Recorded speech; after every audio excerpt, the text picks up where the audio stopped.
dernière pour le football, on va parler de Malox.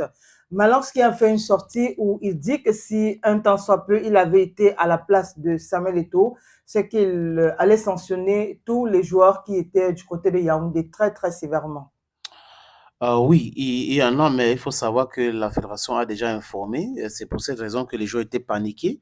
Ou certains ont demandé même, qui ont dit à Marc Brise qu'ils auraient, parce qu'il faut dire ça au conditionnel, nous n'étions pas là-bas, qu'ils voulaient partir à Douala et que c'était très compliqué. Les clubs avaient déjà commencé à appeler parce que la FECAFO les avait signalé que les joueurs n'étaient pas à leur disposition. Donc, il fallait reprendre leurs joueurs.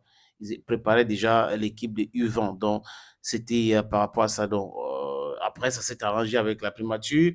On a vu que les séances d'entraînement de l'équipe étaient filmées déjà par la CATV pour aller montrer que les joueurs sont là. Donc, c'était un peu compliqué pour certains de ces joueurs qui vont subir certainement certaines sanctions euh, dans leur club. Donc, c'est un peu ça, c'est tendu. Je crois que cette situation, il faut qu'on arrange. Sinon, ça sera compliqué pour certains joueurs. Et moi, à la place de certains joueurs, si je pense que je ne peux pas venir à l'équipe nationale respecter la FECAFO, je décline l'invitation à la convocation tout simplement que d'accepter arriver à l'équipe nationale pour se comporter comme ils sont de se comporter.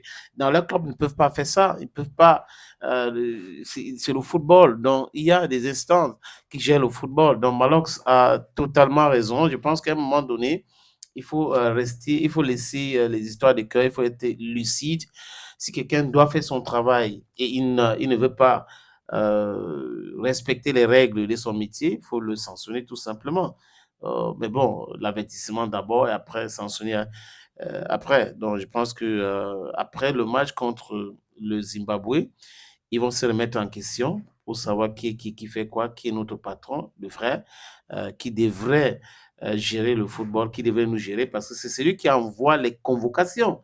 C'est la FECAFOOT qui convoque les joueurs. C'est la FECAFOOT qui a payé les billets d'avion et le joueur ne peut pas venir bouder la FECAFOOT pour aller ailleurs. Ça montre qu'il y a un problème réel. Mais bon, espérons que ça va se régler d'ici peu.